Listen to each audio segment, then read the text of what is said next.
नमस्ते दोस्तों, मेरा नाम है विक्रम और आज की इस वीडियो में मैं आपके सवालों के जवाब देने की कोशिश करूंगा जो भी आपने गोल्ड और सिल्वर के रिलेटेड मुझसे पूछने की कोशिश की हुई है। तो आइए दोस्तों, पहला सवाल लेते हैं। तो पहला सवाल हम लोगों से पूछा है कीर्तिमान सिंह जी ने। ये कहते हैं, थैंक यू सर, मैं कल ही पुराने गोल्ड को एक्सचेंज करके न्यू गोल्ड लेने के लिए गया था, पर डिजाइन पसंद नहीं आया। अब पुराना गोल्ड नहीं सेल करूंगा। तो दोस्तों, ये सवाल इन्होंने जो है गोल्ड एक्सचेंज करते वक्त किन चीजों का ध्यान रखे, ऐसा मैंने करीबन 2 साल पहले जो है एक वीडियो बनाया हुआ था।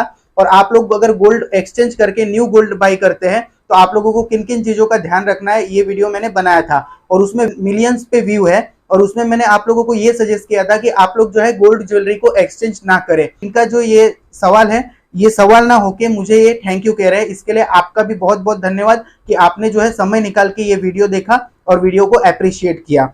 अब बढ़ते हैं दोस्तों दूसरे सवाल की तरफ। तो दूसरा सवाल हम लोगों से पूछा है मोहन पंत जी ने।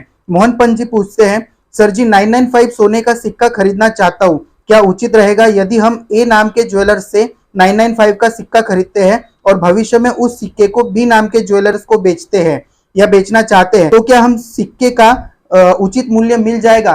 तो बिल्कुल मिल जाएगा, इसमें कोई दिक्कत नहीं। हम लोग गोल्ड इसीलिए खरीदते हैं कि अगर हम लोग गोल्ड एक जगह से बाई कर रहे हैं तो दूसरी जगह अगर हम लोग बेचे तो हम लोगों को उसका उचित जो है वैल्यू मिले, उचित जो है मूल्य मिले। तो इसके लिए जो है आप किसी भी ज्वेलर से गोल्ड का कॉइन बाई करके गोल्ड का कॉइन किसी भी ज्वेलर को सेल कर सकते हो। अब आपने जो सवाल पूछा है कि 995 सोने का सिक्का, तो आप चाहे 995 खरीदे या 999 खरीदे या फिर 49 खरीदे, उसमें भी कोई दिक्कत नहीं है। आप जितना जो मतलब प्योरिटी खरीदेंगे उसी का आप पैसा देंगे, तो इसके लिए आप लोगों को चिंता करने की बिल्कुल भी जरूरत नहीं है।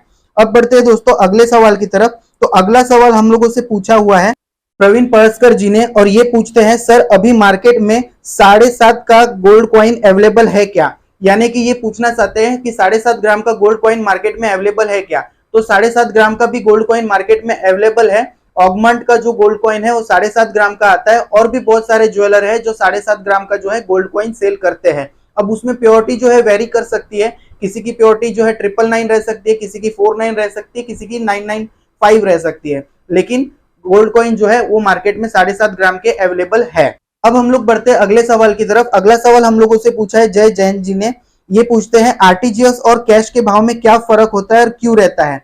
तो देखिए, ये सवाल इन्होंने मुझसे पूछा था कि मैंने एक वीडियो बनाया था सिल्वर प्राइस नवंबर और दिसंबर में क्या रहने वाले हैं। तो उन्होंने उस जो वीडियो है उसके ऊपर ये सवाल पूछा है कि आरटीजीएस और कैश के प्राइस अलग अलग क्यों रहते हैं। तो बहुत से ज्वेलर्स क्या है, जीएसटी बचाने के लिए या फिर जीएसटी को अवॉइड करने के लिए कैश ट्रांजैक्शन करना पसंद करते हैं। और अगर आप लोग कैश ट्रांजैक्शन करते हैं तो आप लोगों को सिल्वर का प्राइस थोड़ा सा कम मिलता है कॉम्पिटिटिव प्राइस से। तो अगर आप लोग कैश में उनको पेमेंट करते हैं तो सिल्वर का प्राइस आपको कम मिलेगा, लेकिन अगर आप लोग आरटीजीएस से पेमेंट करते हैं तो वो पेमेंट उनके अकाउंट में शो होगा और उनको जीएसटी उसके लिए पे करना होगा। इसके लिए आपको भी जो सिल्वर है वो महंगा पड़ता है। तो इसमें कोई मतलब बहुत बड़ी बात नहीं है, नॉर्मल चीज है कि अगर आप लोग कैश में पेमेंट करते हैं तो आप जो है टैक्सेस से बचते हैं और अगर आप लोग जो है ऑनलाइन ट्रांजैक्शन करते हैं तो आप लोगों को टैक्सेस लगते हैं।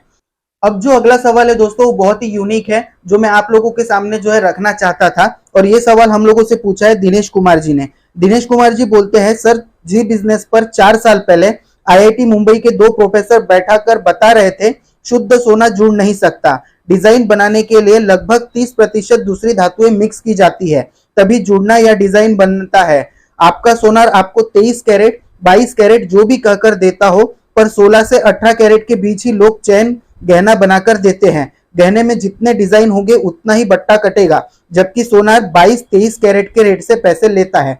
तो देखिए सर, ये किस आईआईटी के प्रोफेसर ने बताया था और कैसे बताया था ये तो मुझे पता नहीं, क्योंकि आपका ये कमेंट पढ़ने के बाद में मैंने जो है जी बिजनेस के जो पुराने वीडियोस है उनको भी सर्च किया, लेकिन मुझे वो वीडियो नहीं मिला। अब उन्होंने जो जानकारी आपको दी या फिर अपने दर्शकों को दी तो ये जानकारी बिल्कुल गलत है।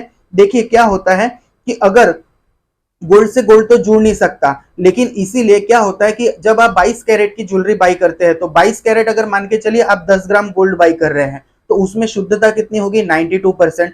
बाकी जो 8% होते हैं उसमें अदर एलॉयज होते हैं। वो जो अदर एलॉयज होते हैं वो होते हैं कॉपर, जिंक, पैलेडियम, सिल्वर और इसी तरीके से कुछ अलग एलॉयज होते हैं।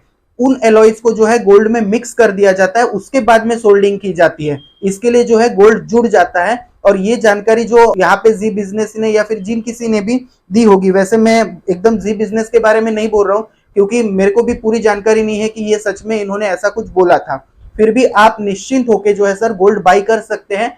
कोई भी गोल्ड आप बाई करें तो हॉलमार्क का गोल्ड बाई करें, क्योंकि अभी जो है अगर आप हॉलमार्क का गोल्ड बाई करेंगे तो थर्ड पार्टी एश्योरेंस आपको मिलता है। आईआईटी के प्रोफेसर से भी ज्यादा महत्वपूर्ण है गवर्नमेंट ऑफ इंडिया, और गवर्नमेंट ऑफ इंडिया की एक रूलिंग बॉडी है जिसको हम ब्यूरो ऑफ इंडियन स्टैंडर्ड्स बोलते हैं। ब्यूरो ऑफ इंडियन स्टैंडर्ड्स का एक हॉलमार्क आता है, वो हॉलमार्क आपकी ज्वेलरी पे लग गया, इसका मतलब ये है कि आपका जो गोल्ड है वो शुद्ध ही रहेगा जितना कहा गया है।